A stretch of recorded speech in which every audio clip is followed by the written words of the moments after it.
Take time. Oh, here we are. We are live streaming now. Okay. Well, hello everyone. Welcome to Worldscope Mundane Astrology discussion for the July 2024.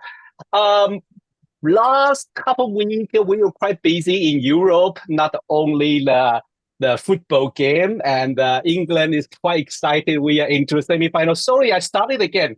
I said this football has totally changed my life. It's a life-changing game for me. It not only turned me into the football fan, not also turned me into kind of a nationalist, and now turned me into the Mr. Sun. No, I'm just joking. Well, welcome everyone. Hello, Liz. Hello, Anna. Hello, Maria. Long time no see. And Luiza, Lianne. And we also have Nando, but I think Nando just turned off his camera. But okay, Nando can always join our conversation. Today we have a lot of discuss, but also we agree, not agree. We all think we should. It's inevitable to talk about this very important man hanging there who refused to step aside for the presidential election in the US. But also, we have quite a few interesting topics to talk about as the UK general election and the French Parliament election was finished last week, and the surprise everyone that the big flip from the first round to the second round. So we are going to, cover all this area, but the first, Anna always bring us something very interesting, and today Anna is going to talk about some place name, asteroid, and how does that work? I think it will be very fun. Okay, Anna, you can share your presentation now. Okay, here we go. Hello, let me check.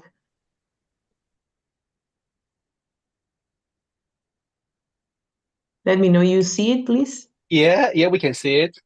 Okay, well, hello everybody. I will share a couple of events that are related with place name asteroids, and it is very intriguing, interesting how they are placed in a certain area of the chart. So let's move on. I will start with Julian Assange. As we know, he was in the embassy of Ecuador, and then in jail, and then now free in Australia. So the charts, I will focus on the interaction of the asteroid with planets rather than the planets as a transit, because I want to focus on the asteroid and its behavior in the chart. So here we go. This is the chart of Assange, and we can see here that in the 10th house, the asteroid London and Ecuador are together. At the transits, at the time that he took refuge in the embassy of Ecuador, the transit in Ecuador and Jupiter were together in a trine with Pluto, creating a configuration. You can see here the transits in the chart, the positions in the chart and the transit here, so it is much more visible. And then when he was free, we can observe that in the chart, the asteroid London and Australia are also together. So it is that Julian Assange has London, Ecuador, and Australia very close in the 10th house, talking about the published image and everything that we know. And the transiting asteroids are connected. You can see here Australian transiting with trine with Chiron, and London here, creating another kind of connections, which is very interesting and very, it seems that it's not casual. It seems that it is not casual. The other example is about Zelensky. When he became president of Ukraine in that date, we can see here in the chart the following. This is the chart of Zelensky. He has the asteroid Ukraine and Jupiter together. And Jupiter together, and Kiev here. At the transit, when he became president, the sun was in contact with the asteroid Kiev, and the asteroid Ukraine was in contact with Saturn, being Saturn the ruler of the midheaven. But if this surprises you, believe me that the following one will surprise you more, because at the time of the conflict with Russia, he has Saturn and Moscow together. And also he has Mercury and Russia together. The time of the attack, it was Kiev in contact with Kiev, and Ukraine with Jupiter, and Moscow with Lilith. Everything activating this here. So when he became president, the asteroid Ukraine also was in contact with asteroid Moscow at the time of the initiation of his term. And when we see the charts in the conflict in the chart of Ukraine, this is the chart of Ukraine, we can see here the Moon and Ukraine are together. The asteroid Moscow is in the midheaven. At the time of the attack, Lilith and Ukraine were together. I cannot see here. Yes, they were together in heaven. This same way in the chart of Russia, this is a chart of Russia, we can see here the asteroid Ukraine was visited by Jupiter, this kind of expansion over Ukraine. And of course, the contact of Mars and Venus with the asteroid Moscow. And the latest news was about the recent attack from Russia to Ukraine. At the time of the event, the July the 8th, in which was attacked at an hospital, the asteroid Ukraine was in contact again with the Moon and Ukraine. And here in the IC, the asteroid Mars and the asteroid Russia were together in the IC of the country. So that's all. Oh, that is not just all. That's a mind-blowing. That was so interesting. Although I heard about several things like this, but I never take it seriously, to be honest. I apologize. I never take it seriously. I have tons of examples, but if you allow me a little more, one more or two more, I will be fast. Are we okay with that? I think it's funny, right? Yeah. Barack Obama, his father was born in Kenya, the mother in Kansas. So the chart of Barack Obama, he has the sun with Kenya together. Oh, wow. Richard Nixon, we know this letter of resignation, the end of the matter. And the end of the matter happens here because he had the asteroid White House. At the moment when he resigned, there was a T-square, but the asteroid White House was in the IC. In the IC, sharp. 16 Sagittarius. Fidel Castro, we all know who he was. Yep. Well, he has Pluto and Cuba together, and the asteroid Havana here. When he died, Neptune and the South Node was in contact with Havana. And here, and Uranus with Cuba, like free Cuba, the liberation of Cuba, something like that. This is amazing. Peru and the Japanese embassy of the hostage crisis that happened many years ago. Well, you can see here at that time Fujimori was the president, and he led all the operation.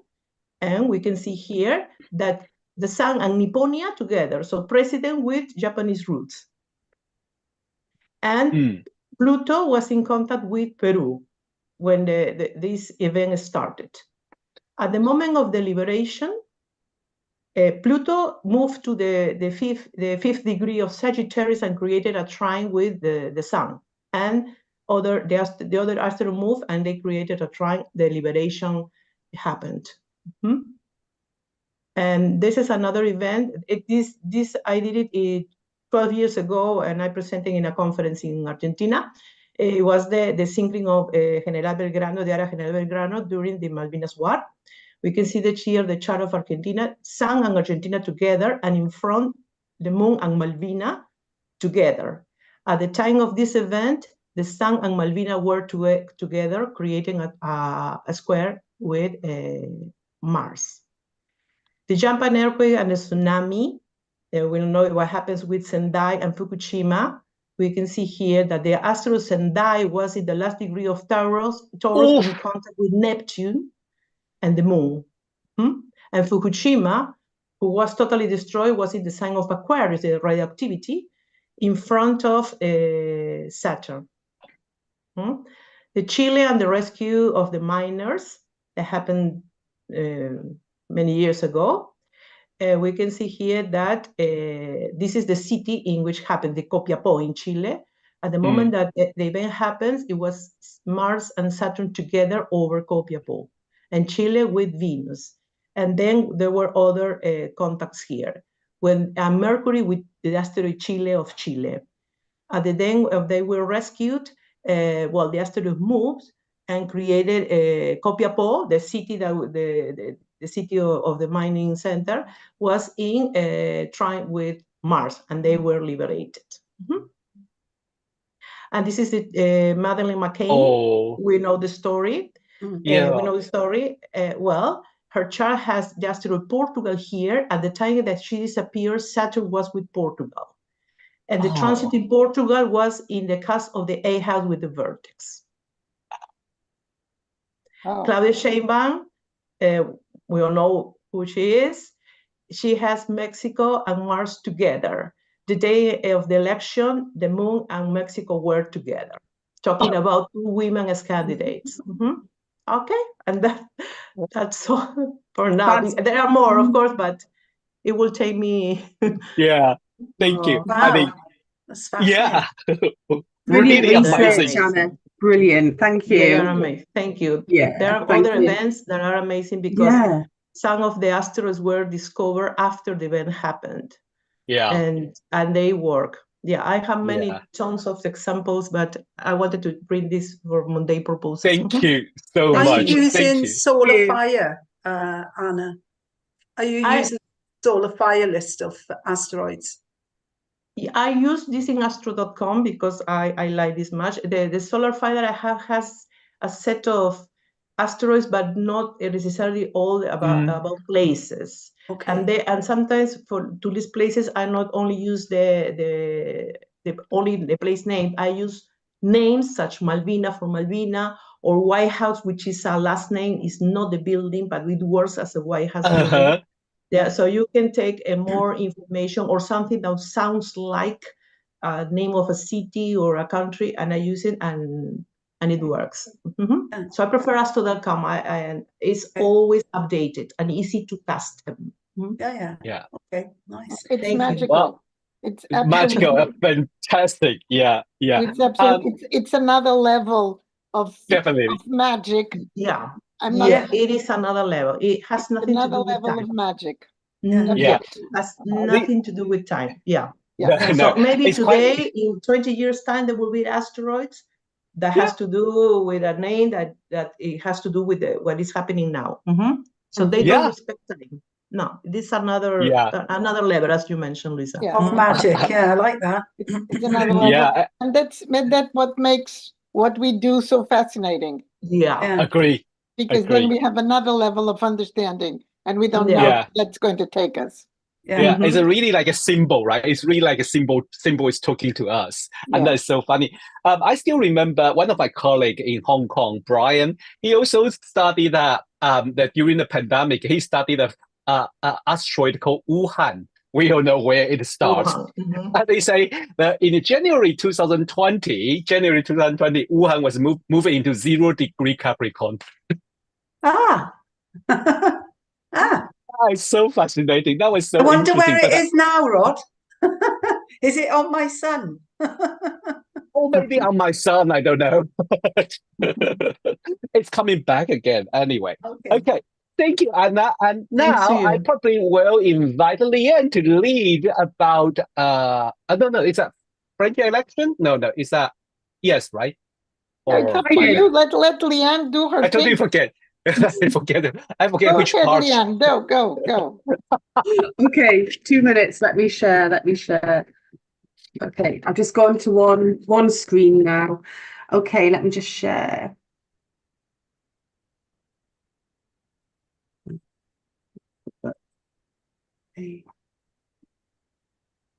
Oh, you are Biden. Yeah. Were we going to go with Liz first doing the right thing? I think we should. I think Biden is going to be the main event. I think if Liz does hers and then I'll lead into Biden. Okay, cool. Okay. Or Actually, if I do mine and then Luiza does France, because those two things kind of Liz, go on. Mine is a bit messy because, like I said, I thought I could, pull something together in a couple of hours, but actually it's quite a deep subject, so it's just a little food for thought, I think. So am I going to be able to share my screen, Rod? Yes, you can. Yes. Okay, so let me pull up my PowerPoint. Can you see this? Yes, we can. Okay, so it's just a little kind of a definition of what we're talking about with contemporary far right. It's this idea of shared emphasis on racial or ethnic and cultural superiority, rooted in the myth of natural inequalities and nostalgia for an imagined past. So it's kind of this idea. This is just a sort of citation from the TUC Congress, where they talk about this rise of the far right.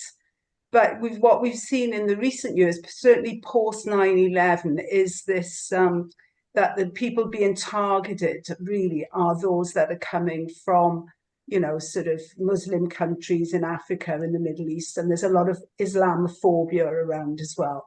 So this is all really taken off in terms of contemporary far right, really in the wake of 9/11. But of course, it has got it's got a really big backstory. So we see, for example, the first Immigration Act that was really passed, this one in the US, which was actually, I guess, Neptune hadn't been discovered long, and Pluto has just moved into Gemini. So if we think of the number of people that were going into America at the end of the 19th century, there was a sort of fear of too many people coming in. So it's that sort of xenophobia, actually. And here as well, there's that huge emphasis really on the mutable signs again, which are, of course, also called, we could call them movable signs, Pluto moving as well into Gemini. So there's a lot of shifting and moving, etc.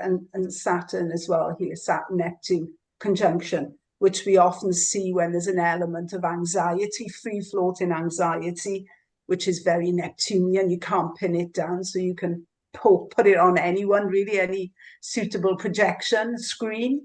And Saturn, of course, which is very much about borders. So this is quite an interesting chart anyway, because it's bringing in that idea of shutting people out. I think Pluto is a major factor in all of it, because when we hear talk of the far right or the extreme right or sort of neo, we often hear the term neo-Nazis used, and we know that the whole era around Pluto's discovery was very much linked into the rise of National Socialism. And we see here, of course, Pluto in the 12th, which is all about things bubbling up just underneath the surface and waiting to erupt. And it's a very existential sort of crisis, I think, as well, with the sun in the 8th. There's a lot of fear. The water houses are heavily emphasized. And there is, of course, a Uranus-Pluto square, which, as we have seen with the more recent Uranus-Pluto square, is often linked to radical upheavals, to challenges to the status quo. And the whole, the root of things gets shook up. And we see manifest. What I often do, I find it a useful tool, is to look at people like Hitler, who's the founder of neo-Nazi. The whole idea of the neo-Nazis is based on the ideas of race that were, being, what would you say, expounded by the Nazis when they were in power. But it's really interesting to see how close Hitler's own birth chart ties into the 7th house of Pluto discovery. So he's picking up Pluto, is picking up Mercury in the 7th. Saturn is with Mars here. There's a definite resonance between his chart and particularly around the 7th house, open enemies, warfare, and the use of language in ways that fires people or makes people get moving, brings about action, which is Mars there. One of the whole term, the Great Replacement, which we are hearing a lot, the Proud Boys when they were in Knoxville, this whole idea of you know, they will not, you will not replace us, or Jews will not replace us. This all comes from this French philosopher called Renaud Camus, who wrote a book called The Great Replacement. And Camus was also, he's a well-educated man, he's intellectual, but he bases his ideas a lot on the work of Plato. He goes right back into the history, but his whole ideology is one of exclusion, and the idea that particularly people with different religious beliefs, etc., who are coming into Europe are going to replace the people who have a historical, natural link to the land. So he's quite, and it's interesting that his moon is in Capricorn, because with Pluto in Capricorn, his ideas have really started. I think the book that he wrote, I think, yeah, it was first translated into English in about 2016, 2018, with Pluto in Capricorn anyway. But there's no water in his chart. There's sort of maybe a lack of empathy, or a lack of feeling connection to people. He's very much the intellectual. And of course, Saturn, Pluto, coming into the Saturn-Pluto conjunction there in Leo. Pluto behind the sun.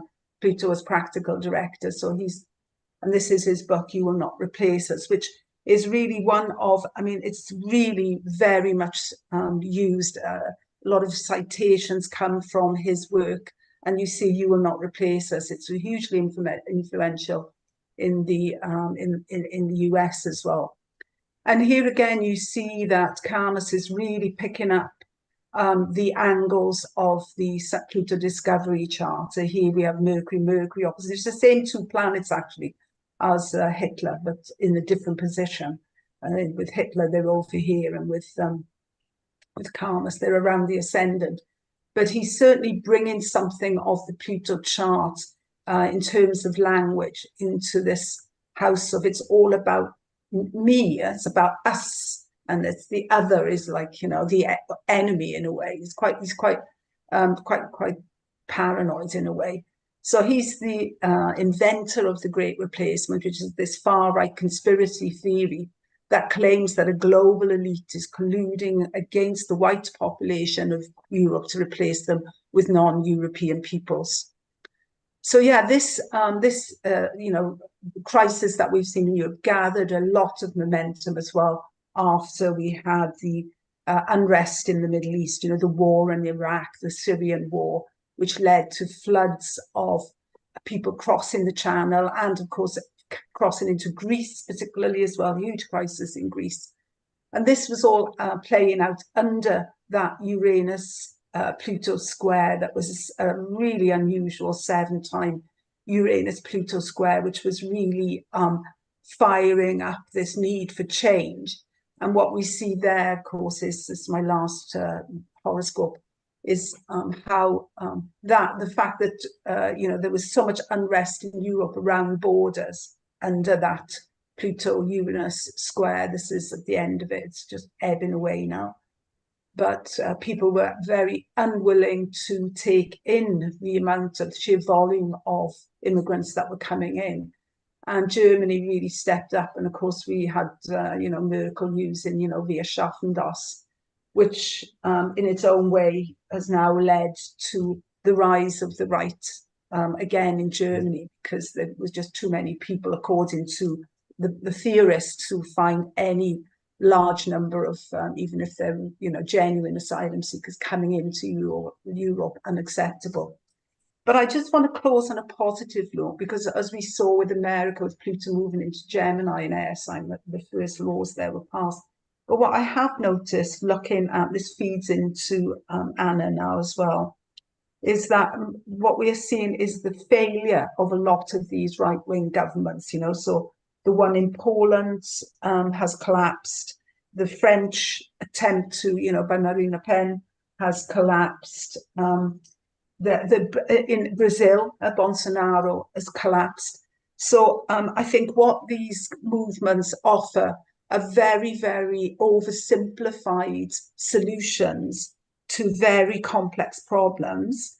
But nonetheless, what we're also seeing is that the, shall we say, the ideology has somehow now gotten into mainstream So you even get like parties like the Labour Party now almost, you know, picking up on these sort of fears, which are the narrative of the far right.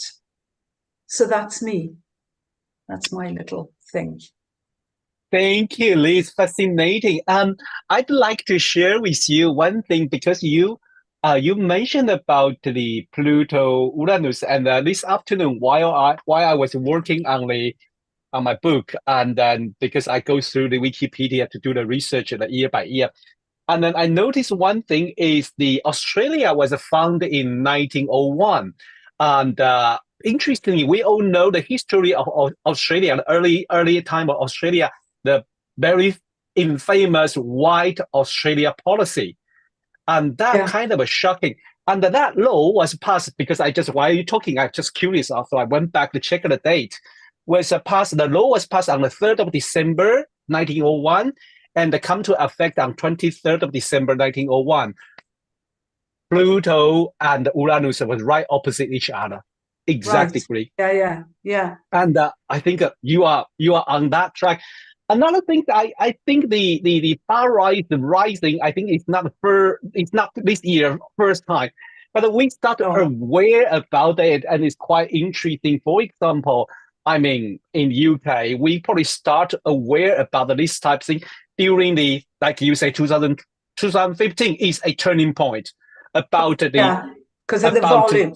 But we did have, you know, what's his name doing, you know, the Rivers of Blood, Enoch Powell, you know, when there were a lot of people coming from the Caribbean in the 60s, you know, he was, so it's got a bigger history, but it seems to be now becoming more mainstream, if you know what I mean. Yes. Yeah. Not like the ideas of the far right, you know. I agree, but far right get a chance, or we call far right, is kind of interesting because,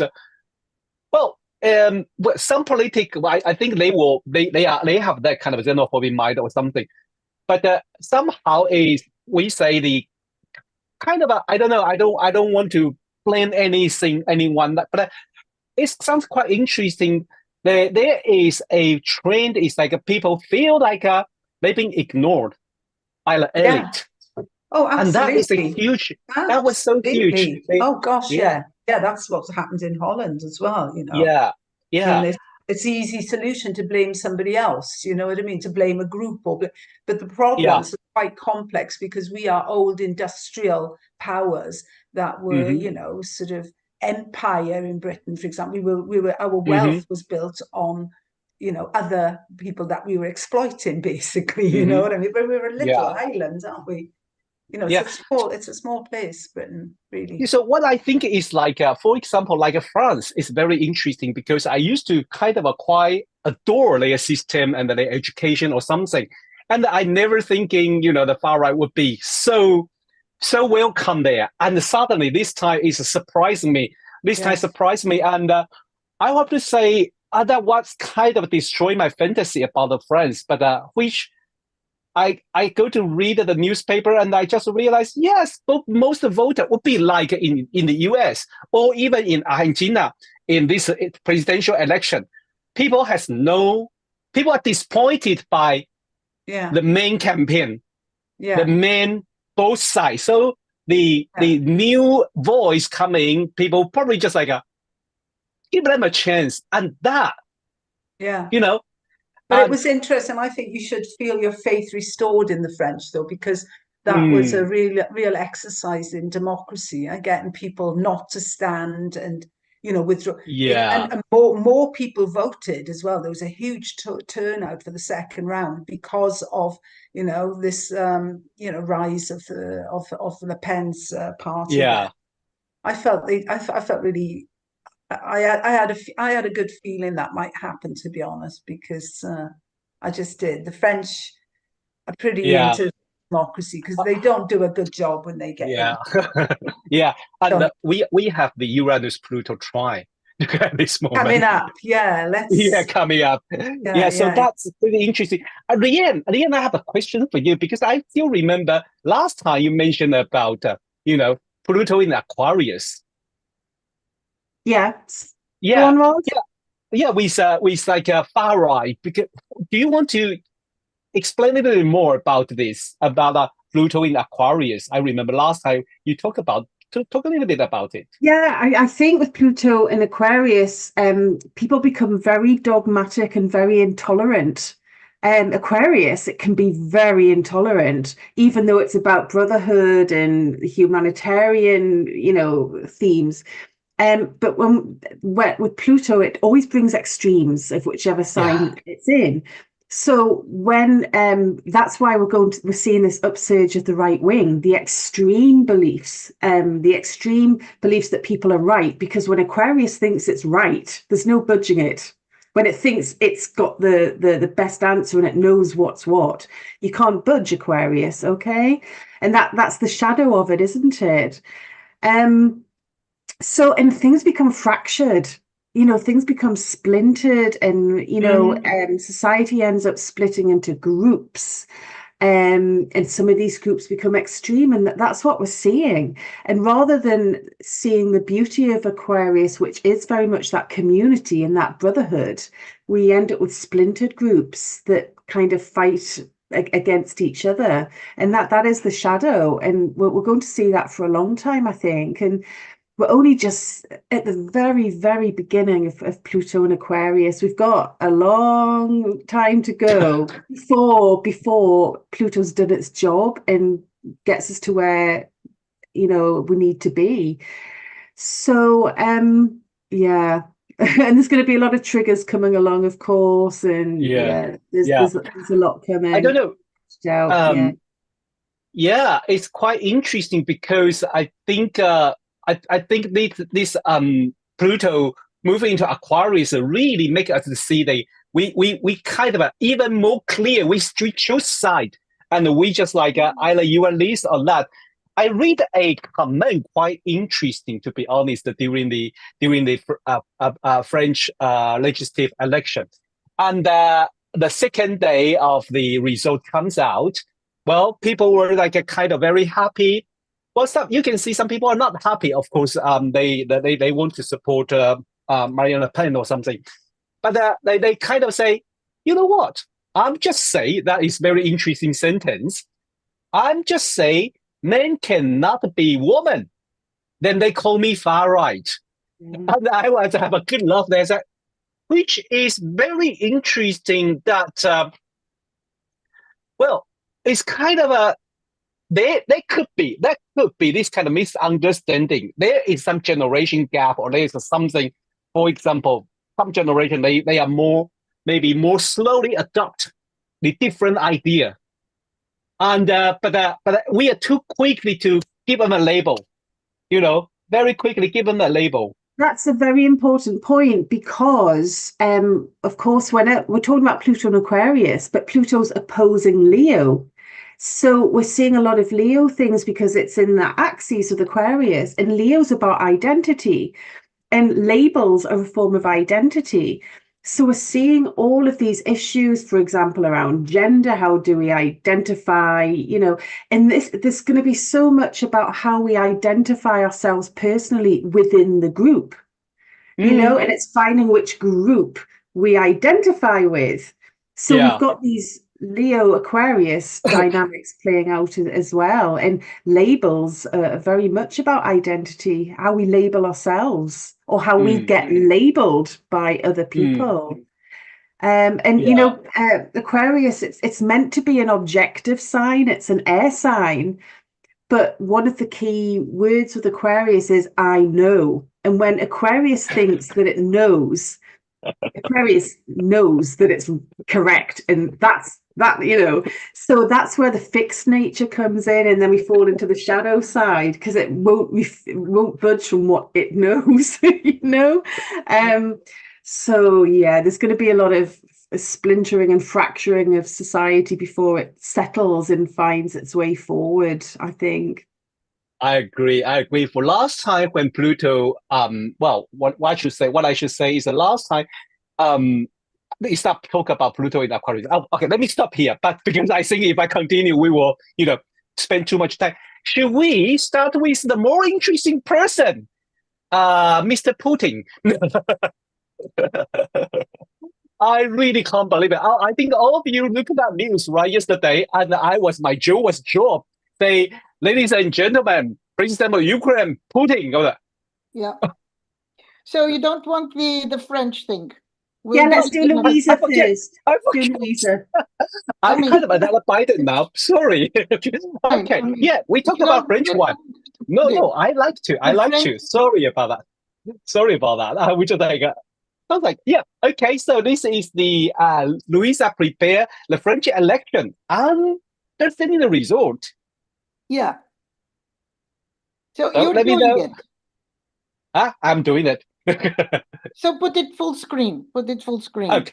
Let me put in full screen.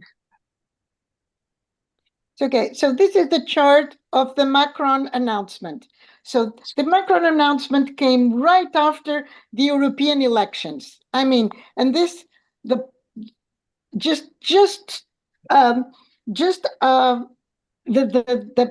the precincts had closed, and he announces, "I lost.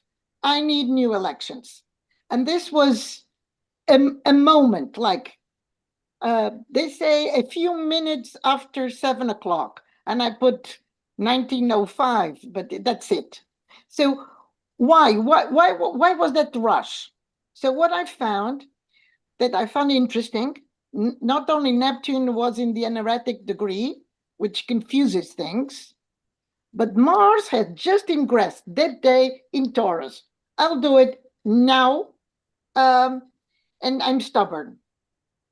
So the moon was out of bounds, and I'm looking more and more at declination. And we have the Sun, Venus, Mercury conjunct and parallel. So we have all these planets asking to be heard. And I don't think Macorn does things just because he's on a whim. He has strategy.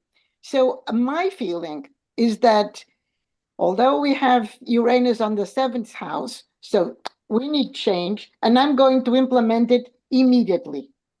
I'm going to implement change immediately because this is what the poles are telling me. We need change. The Sun, Venus, Mercury, it's all the people. And plus the moon, it's the French spirit that Rod seems to admire so much, that the democracy.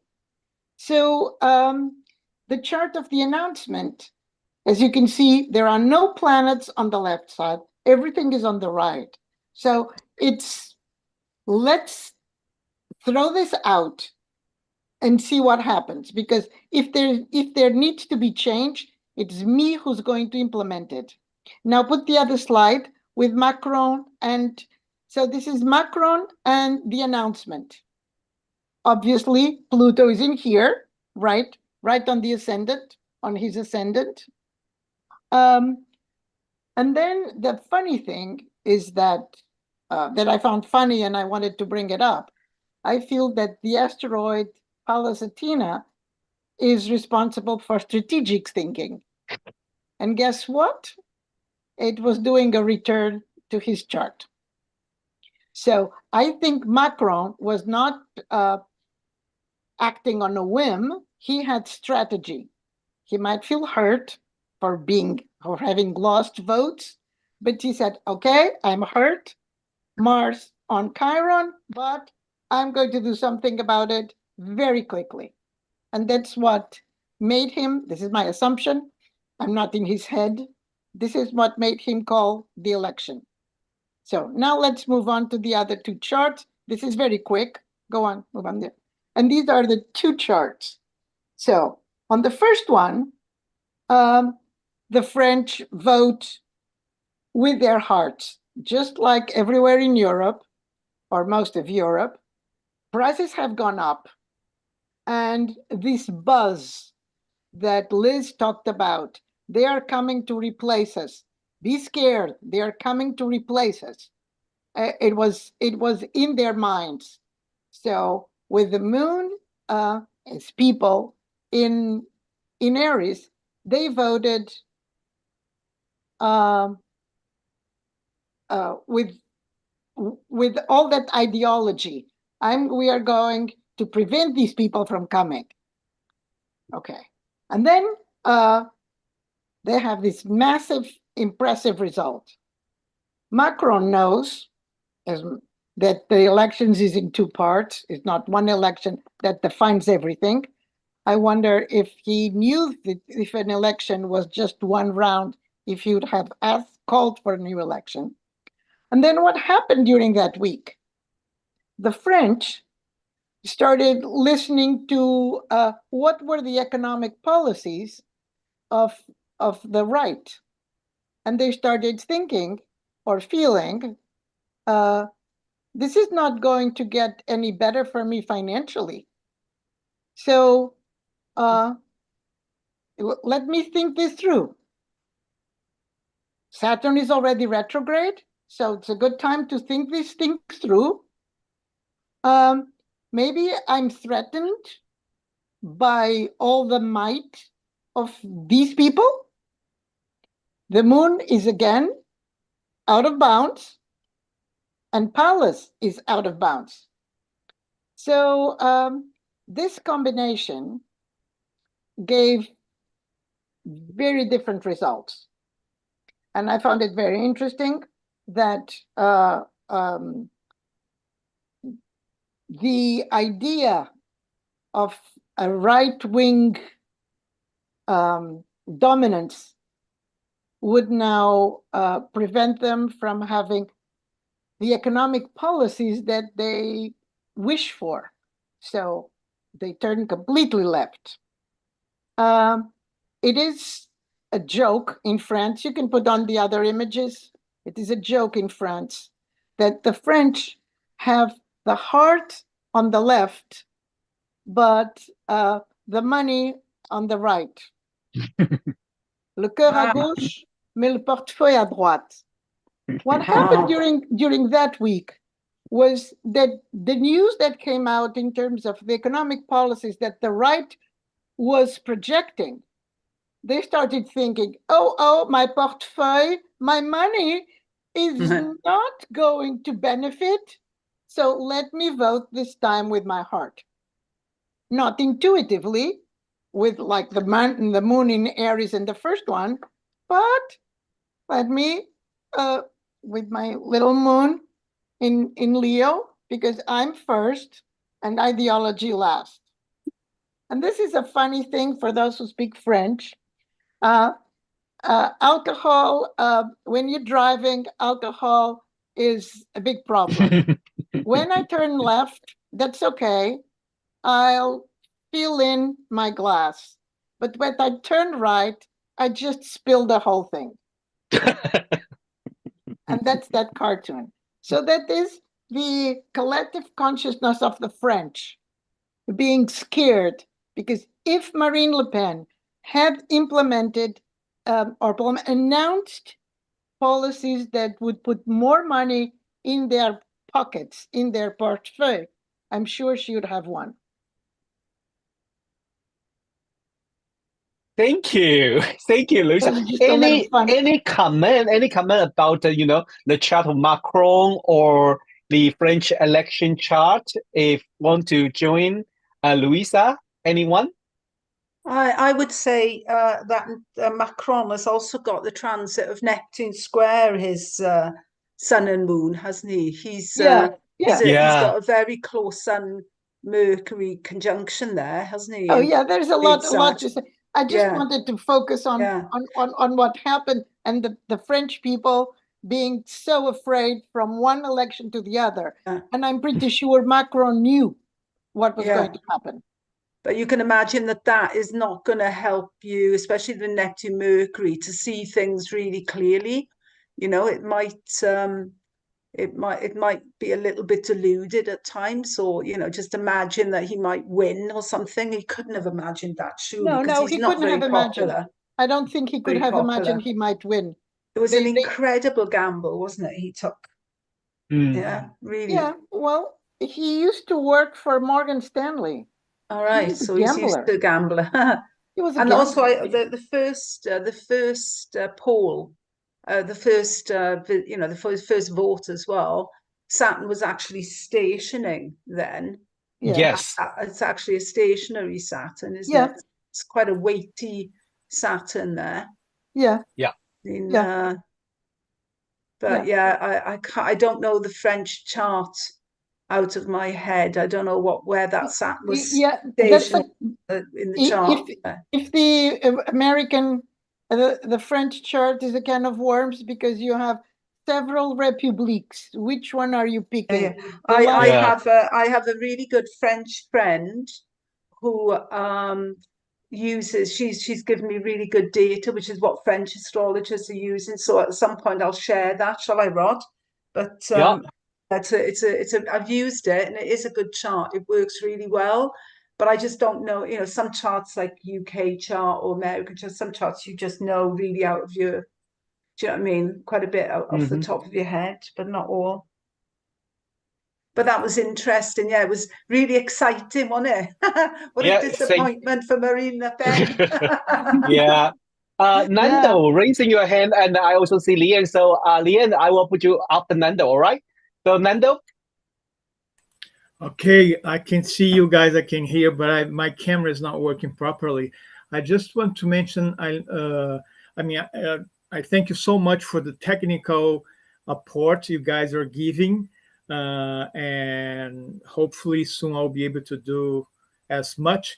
But I also work at this vibrational and symbolic world of astrology. And remember, we talked about Neptune getting closer to the 0 degree in longitude and declination for vernal point in 0 Aries. So he's bringing this lack of satisfaction with the status quo, what we have known as not community and society in general, but the how do you say that?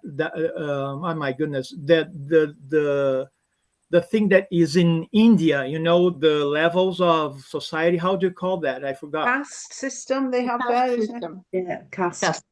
The castas, and somehow it's not just in India. If you see in our own countries, we see like social clubs and different universities, and we have castas. Don't you agree? Professionals, things like this. So Neptune is corroding silently. It's not shaking like Uranus or Pluto, but it's corroding from the bottom.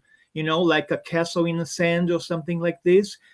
And so that's what I feel of as this approach, and probably next year or so we are going to see clearly.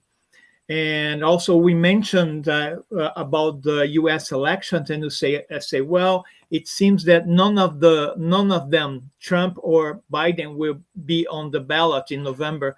So it seems like more of a probability now than when I was dreaming of a few months ago.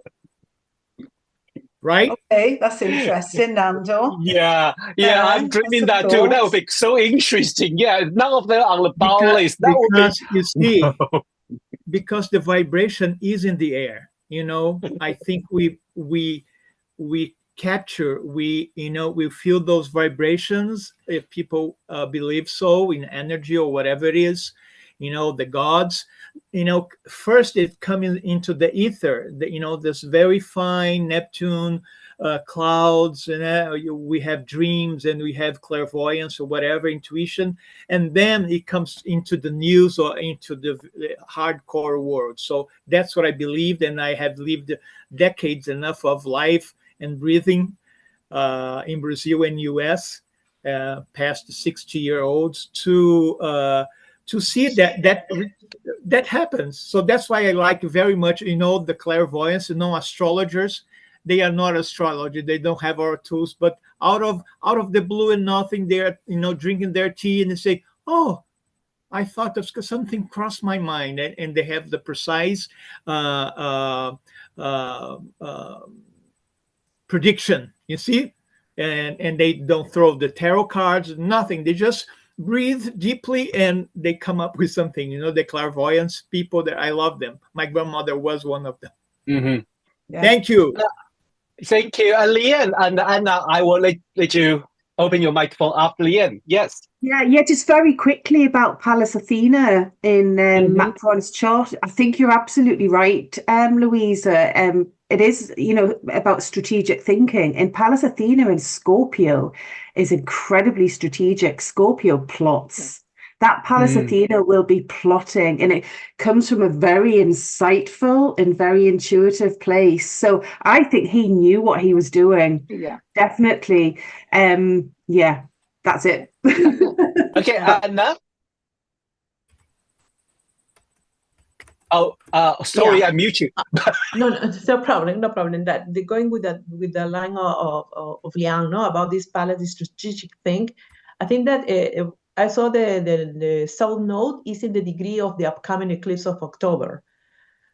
So I think that yes, maybe he won't know, but I think that Macron is thinking very deep, trying to save many. I think he has a portfolio of decisions. Whatever happens, he will know what to do or how to behave. Yeah. But I think it will be something shaky in October as the South Node is visiting and opening the door for the upcoming eclipse. Thank you. Any comment, or should we hand it to Maria? Do you want to make any comment? Okay. Well, I think I will let Lianne to lead the Biden things now. I'm really sorry. I nearly forget that. I'm really sorry, Luiza. I nearly forget that. So today you can call me Biden. I totally forget everything. It's contagious. It's contagious. Blame him. Contagious. Okay, can everyone see the slide? Yeah. Yep. Cool. So we're all talking about Biden, and we're talking about Biden's health, aren't we? Especially after last night's faux pas when he called Zelensky Putin. I didn't know whether to laugh or cry, honestly. It was just terrible. So I thought it would be quite interesting to have a quick look at Biden's health markers from an astrological perspective, actually look at the medical astrology, all right? Because it's clear that he's not a very well man, okay? So I've got Biden's chart in the middle with a few midpoints to look at. And then this is the chart of last night when he made that mistake. BBC had it breaking at 22:53 and Washington's 5 hours behind, isn't it? So I think I've got it right there. It doesn't matter too much. I'm not so worried about the angles and moon, okay? So what we can see here is, of course, we've got transit Uranus there, and we know Mars is building to that conjunction on Monday. But transit Uranus there is opposite Biden's Sun and Venus at the minute, as we know. They're in the 12th house, and the 12th house doesn't pertain to good health from a medical perspective. And Sun and Venus can be linked to glandular problems. And they're in Scorpio, they're in water, so there might be some emotional underlay there. And we know he's had the stress of his son recently with the court case and stuff like that. And he's also being incredibly self-willed, refusing to stand down. We know he's got a lot of fixed energy. He's just refusing to budge. But what's really fascinating is that Uranus is also squaring his Mars-Saturn midpoint, which is at 26 Leo. Sorry, the solar fire scrunched these numbers up. You can't quite see them, so that's why I put them in text as well. So the Mars-Saturn midpoint is a point that suggests inhibited vitality, so lack of energy, but it's also about paralysis of the muscles. It's about stenosis and blockage. And if you watch Biden walk, he's so stiff. All his muscles are incredibly stiff. And Uranus is, of course, linked to the nerves, electrical impulses. It's about that resistance to change as well.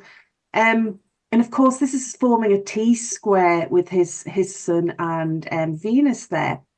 And as we know, Mars is going to come along on Monday and trigger Uranus, and it's triggering Algol as well, isn't it? But Uranus is going to go retrograde in September. So it's going to keep triggering this midpoint and other points another 3 times. It's going to have 3 passes. We also have a full moon on the 19th of August, which is at 27 Aquarius, which is going to oppose that Mars-Saturn midpoint, which can be very stubborn as well, the Mars-Saturn midpoint, okay? What else do we have? And just a quick word on Algol. Everyone's getting very excited about this conjunction with Mars, Uranus, and Algol, aren't they? Very excited, and I understand why. But one thing that I find quite interesting regarding Biden is we know that if you looked into Medusa's eyes, because Algol's in the head of Medusa, right? If you look into Medusa's eyes, you get turned to stone. Biden looks like he's made of stone at the minute, doesn't he? He looks like a stone statue. Even when he talks like a stone statue, right? So I just thought that was quite funny. But Algol's also about the power of change as well. It's where we can cut ourselves off from something. We can cut ourselves away from our old life and fly free, just like Pegasus flying free, you know, when the Kraken was killed, that type of thing. So I do think this Mars-Uranus Algol conjunction for him is going to bring some form of enforced change. And of course, that conjunction is falling on Trump's midheaven. It's falling on Kamala Harris's Jupiter, square her Saturn. It's falling on Nancy Pelosi's Mars midheaven as well. Yeah. The last thing in this chart as well, we've got the Saturn-Neptune midpoint there, which is the classic midpoint of illness in a chart. And the Venus is going to come along next Tuesday, next Wednesday, and hit that Saturn-Neptune midpoint. So I wonder if there might be some graceful admittance that there is a problem, perhaps. But Mars, anyway, Mars is going to go into Leo later this year, and it's going to pass over that Saturn-Neptune midpoint, and it's actually going to station retrograde at 6 Leo on that midpoint. So I think all the stuff about Biden's health will sort of start coming to a head from now on. What else do I have? So I thought I'd have a quick look at Biden's directions, solar arc directions. These are fascinating, okay?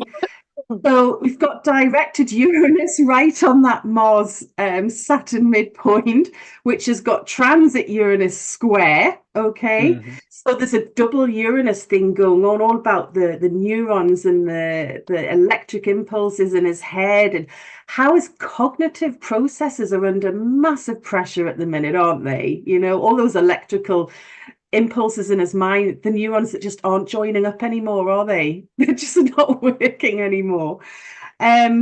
We also have solar arc Mars there, opposite that Saturn-Neptune illness midpoint.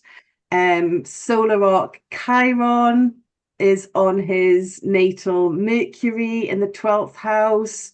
So again, all those, that's, you know, Mercury's the left brain, all those logical thought process that just aren't working anymore that we can see. So these are huge medical significators, okay? But the question is, how long is the cover-up going to continue? How long are they going to keep gaslighting us that nothing's wrong with him, you know? And I wonder how much his wife, Jill Biden, is facilitating this. So I thought we might look at her chart, because I don't know how often we're looking at hers. And we look at like leaders' charts, but often we learn a lot from looking at their partners, what's going on in their lives, the pressure they're under. Okay, so here's Jill Biden's chart. And wow, look where her Mercury is. Okay, so yeah, I'm sure I don't need to explain that, do I?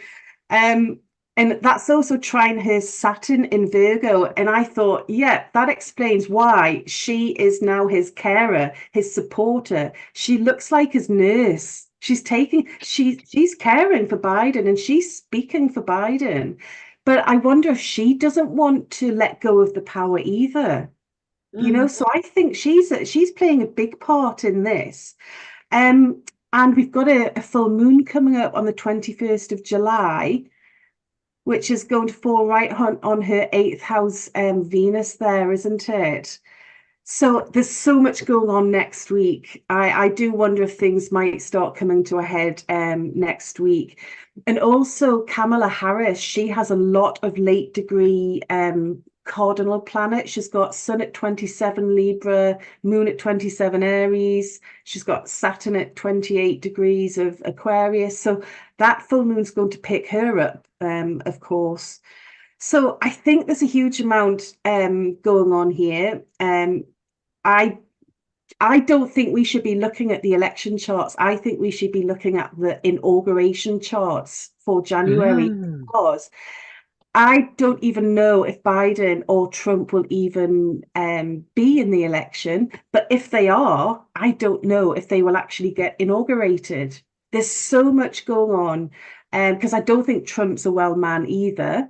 He looks like he's either ready to have a heart attack or someone's going to, you know, there's something going to happen with Trump, perhaps. So yeah, they're my charts. I did put some extra ones in. I've got the inauguration chart if you want to have a look. But they were just, that'll be interesting, please. I just wanted to show you Biden's health. The astrology on his health was just like, and that is just a very quick overview. Yeah. So I haven't even looked at these properly. I just put them in earlier. So this is the inauguration chart for next year, set for 12 o'clock. Is that when the inauguration happens? About 12 o'clock. Yeah. So I just put Biden's chart there and Trump's chart. I don't know if either of these will, you know, even make it. I'm just going to get my pen out so I can start drawing some pictures and what have you. Let me just move that down there. Oops. Down there. So what do we have? So I'm at Biden. So what have we got more, is it? You see, I just look at this Aquarius energy in this inauguration chart, and I just think it's like something new, isn't it? It's always that though, Lianne. They always have. There's always sun in Aquarius in the 10th. It's all, and it replicates the chart for Hitler's first first government, I would like to call it, but it replicates the Nazi chart. It's really an odd chart to have. Yeah, I know it's always very similar, but we're very little variation. Yeah, we're very much living out this Pluto and Aquarius energy right now, and we're seeing all the change that people want. Yeah, this is what I noticed very earlier. So we've got Biden's IC there. And I didn't know if that Mars Saturn looked very favorably because that falls right on his IC. I don't know. I haven't studied these in depth, so please, people, just shout out and see what we think. And I don't know. Maria, feel free to turn on your microphone. Oh yes, that on the day of the inauguration, Uranus will be right on Trump's midheaven. So. That's, do you hear me? Yeah. That transit looks difficult. Uranus has a lot to do with both charts and Kamala Harris's chart. Yeah, it's touching all the charts, but it will have a retrograded and be right on the midheaven. That's interesting. Yeah, and that's about change. It's about change, isn't it? A change of direction. I agree with Lianne that maybe it's a projection of what we wish, but maybe they won't be, neither of them will be there. Because, I mean, with this Mars, Uranus conjunction and Algol, you know, all these small potential accidents that are not that small, because Biden has a dog. The dog is on a leash. Just fall on the dog. It's an accident. And Well, for me, yeah. it seems, I agree with you. Maybe it's a projection of that we would like them to disappear, but the action of all this in the 29th, the 26th degree of Taurus, and those two planets that spell accident, plus Algol, interfering but with it both can, their charts. Come on. yeah, Something has to happen.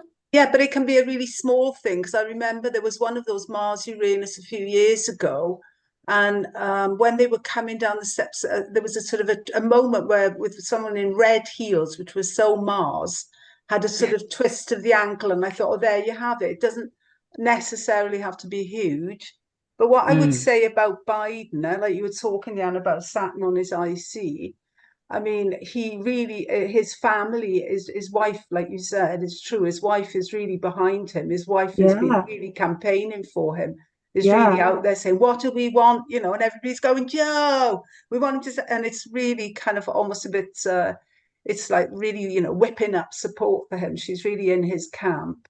But I know on the full moon that you mentioned on the 19th of August, that's at 27 degrees Aquarius. That is the start of the Democratic convention. And that convention, they have to say, you know, call out who is going to be their candidate for the November election. So that date around that full moon, if nothing has happened before then, and it doesn't happen, I don't think there'll be room for much change within the official structure of it all after that. But that 19th of August stands out as the start of the Democratic convention. So I think that if they're going to try and get him out, he's Mars in Scorpio. So, and actually I watched all of the debate, and it was, he had moments where I thought he was okay, and he was quite for his age, don't forget, he's a really old guy. So, you know, he was on the ball sometimes, but at other times it was like he lost trail of his thoughts, and then he did a ramble, you know, but it was kind of hit or miss with him a bit, you know, like he redressed himself quickly when he called Zelensky Putin, didn't he? He was quick to sort of correct himself. But the reality is, you know, when he gets into facing someone like Trump, who's a showman, who's, you know, he put out a great little thing on X of, you know, Clooney sort of saying to Biden, "You're fired," sort of thing, you know. And it was just really funny. And what it does, it shows an underlying truth that people are seeing, that he's fine for a man of his age, but is he fine for a job of this state? You know, he's great for his age, he's brilliant, but can he do a job on that higher level? Maria said something quite interesting, Maria. I think the audience probably needed to hear that. No, yes, that to me, it was strange that on the day of the debate, the day that was chosen for the debate, Saturn, that has to do with old age and has to do with impediments, was stationing right on his IC. I mean, right on an angle, you know? It was stationing at 19 degrees of Pisces. And wasn't the moon as well that day in between Saturn and Neptune on the day of the debate, the big debate with Trump? You had Saturn, Moon, Neptune. It was like a sandwich. And what I thought there, Rod, is, do you remember when we did the June, we did the Cancer Ingress? We had a massive discussion about the Moon-Saturn square. Oh, yes, yes. Right, and there you had it in that chart, this Moon-Saturn, which was, it was Saturn, Moon, Neptune conjunction in that first debate chart. That struck me as well, because we were wondering how that was going to manifest itself. Well, there you have it, with the US being moon ruled, you know, moon ruled country, right? So interesting. I was fascinating about Maria's you know, observation about the Saturn stationary, because that is a symbol of an old man and some kind of broken down. It's right on his IC. I know I saw the Nando's going to have something, but Lianne, you point quite a lot of things. Do you want to very quickly Or I thought you taking them off. I can put them back in. It's all right. just No, few things before Nando step in. You yeah, point no, I a was few things. I was kind of just drawing arrows to things people were suggesting, because I would like to sit down at some point in my own time, and I would like to look at the charts of all the other alternatives who could possibly be inaugurated. Yeah. For example, Kamala Harris. I don't know. I just think, I mean, this is too complicated to do. I agree. Sort of right now, because I think there's so much going to happen between now and then. I really do. Yeah. Yeah. Okay, Nando. Yes. When I was thinking about this election, and in the beginning of the inauguration, I thought that really Biden was going to stay just 4 years and then pass along. So I calculated that the graphic ephemeris of declination of secondary progressive moon, and she is on maximum. Her progressive moon is in the maximum declination north, close to zero Cancer. So it's a very good sign. If she is in any contest, if nobody else has the progressive moon declination either on maximum declination north or south or the equator, she is probably the one chosen by the destiny and stars to be the first African-American female president of the United States. But again, it's difficult to separate our wishes and the cosmos. But if I have not studied that before, I wouldn't be saying this, because it's for those of you guys who know and use the graphic ephemeris, the declination of progressive moon, it has been proved is that very accurate, even for the Oscar nominations. You see, so it's not just elections. It's just fascinating. So I would like to, I would vote if I was possible for the Kennedy guy. I like him, but I haven't done the maximum declination for him. But it seems that is not likely that he will be. I don't understand in the laws and the regulations. But Kamala is, she got on the ticket for some reason. So maybe now she has experience, right? Yeah. She has office experience, so she has a nice, resume for presidency. Gretchen Whitmer is apparently really good as well, Nando. Her name has come up quite a bit. She's a governor. Gretchen Whitmer. Oh, I don't know of him. I'm sorry. A girl, it's a woman. She's she's just very, she's really, really good. She's very, sort of meme savvy and stuff, and she's from the Midwest. Yeah, she's polled really well in the things that she stood for. So yeah, she's somebody that's maybe it's coming. Maybe it's coming the time with all the females you're talking about, asteroid, Pallas, and we have the female and have goddesses, and so maybe the time is coming for a female president. Who knows? Yeah, you know what? In the Aries ingress this year, we had the T-square. We had a Leo moon opposite Pluto in Haumea. Mother Goddess formed the apex to that T-square, and we all discussed how women in positions of power would be a massive theme this year. So, yeah, pretty interesting.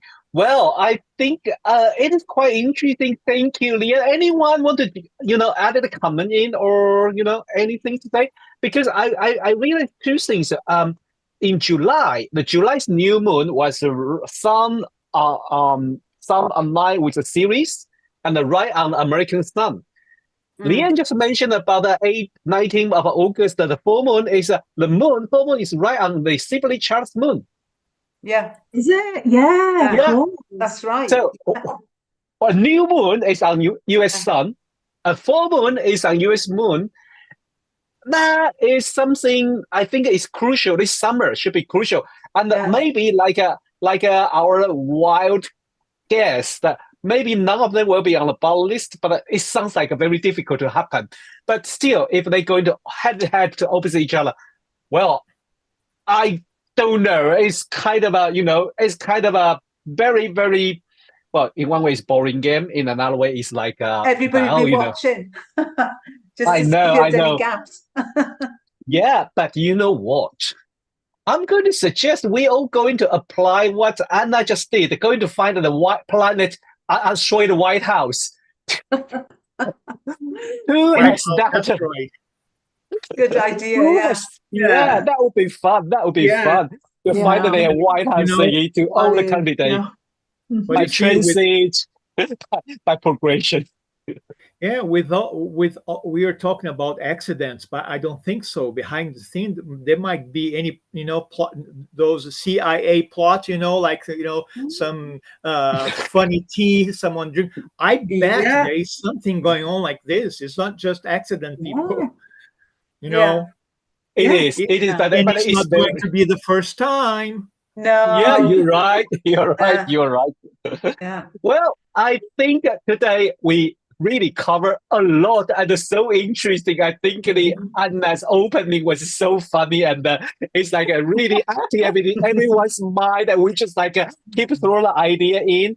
Well, thanks Liz, thanks Luiza, Lianne. Thank you. And thanks for joining us. Thank you. So lucky to have you here. And well, see you next month. And thanks for everyone to join us. Bye. Good night. Have a nice weekend. Bye. Bye. Thank you. Bye.